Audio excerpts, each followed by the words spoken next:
High বন্ধুরা, তোমরা সবাই কেমন আছো? আমার ছোট্ট চ্যানেলে সবাইকে স্বাগত। আজকের আমার ছেলের মানসিক চোকানোর দিন, তাই আমরা সবাই একসাথে বাড়ি থেকে বেরিয়ে পড়লাম মন্দিরের উদ্দেশ্যে। আমরা যাব এখন বিশালক্ষী মন্দির, আমাদের বাড়ি থেকে কিছুটা দূরত্বে। তো আমরা সবাই বেরিয়ে পড়লাম। যাওয়ার পথে আমি কিছু ভিডিও শ্যুট করেছি, সেটা তোমাদের সাথে শেয়ার করলাম। তো দেখতে পাচ্ছ আমরা রাস্তা দিয়ে একসাথে সবাই হেঁটে যাচ্ছি। তো সবাই খুশি। দেখতে পাচ্ছ ছোট্ট গোপাল সোনা আমার, যেহেতু ছোট্ট গোপাল তাই আমরাও একটা ছোট্ট গোপাল দিলাম। যেহেতু আমরা মানসিক করেছিলাম বিশালক্ষী মন্দিরে যে আমার গোপাল হলে আমি তোমাকে মাটির গোপাল দেব, তাই আমার গোপাল এসছে বাড়িতে, তাই আমরা সবাই মিলে মাটির গোপাল নিয়ে মন্দিরের উদ্দেশ্যে রওনা হলাম। তো দেখতে পাচ্ছ মন্দিরের কাছাকাছি চলে এসেছি। এখন মন্দিরে আমরা 3 পাক ঘুরে নেব, অর্থাৎ 3 পাক প্রদক্ষিণ করব, তারপরে মন্দিরের ভিতরে প্রবেশ করব। তো আমরা এখন মন্দিরের 4-5টা প্রদক্ষিণ করছি। তো দেখতে পাচ্ছ বন্ধুরা, এই মন্দিরটি খুবই জাগ্রত। এখানে যে যা সবাই পেয়ে যায় সব কিছু।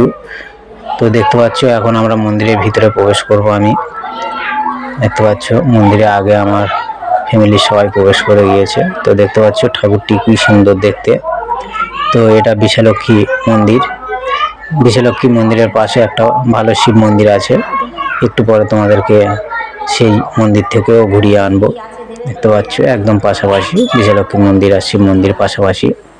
তো দেখতে পাচ্ছ এখন ঠাকুর মশাই পূজা করছে।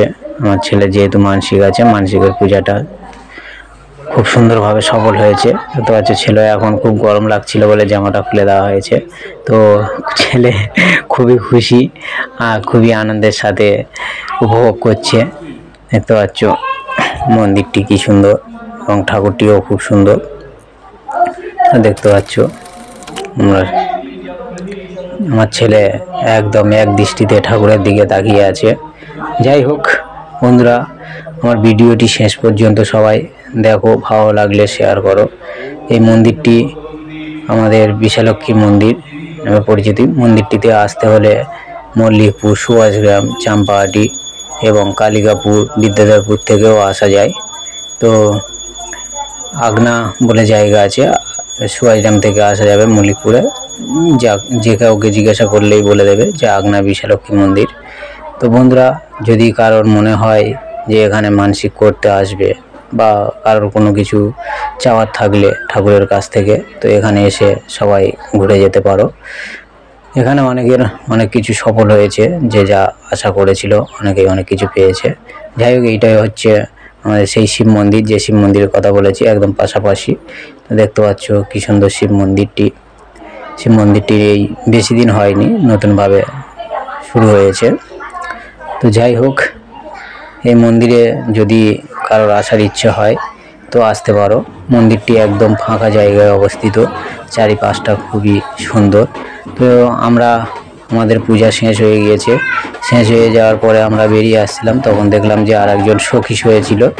তো সখী হয়েছে, তাই তারা সখী নিয়ে এসছে ঠাকুরকে মাটির সখী দেবে বলে। দেখতে পাচ্ছ সাথে ব্যান্ড পার্টি নিয়ে এসেছিল, বাজনা বাজাচ্ছিল খুব সুন্দর। তাই আমিও একটু বাজনাটাকে দেখতে পাচ্ছ সখী নিয়ে প্রবেশ করলো মন্দিরের ভিতরে।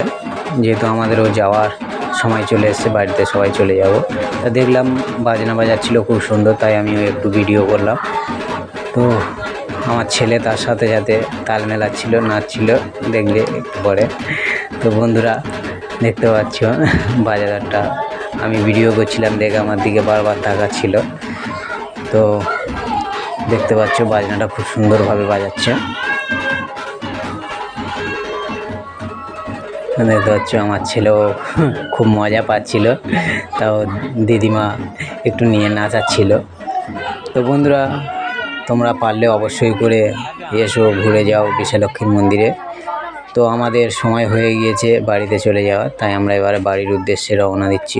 তো মন্দিরের পিছনটা একটু তোমাদেরকে ঘুরিয়ে দেখালাম, ভিডিও করলাম।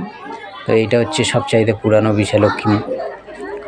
তো এখানে যাদের যা মনস্কামনা আছে সবাই এখানে চিঠির মাধ্যমে কেউ কাগজ টাগজ বেঁধে রেখে যায়।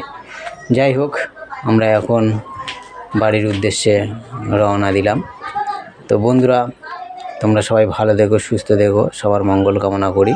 তা বন্ধুরা, সবাই আমার পেজটিকে সাবস্ক্রাইব করে দিও।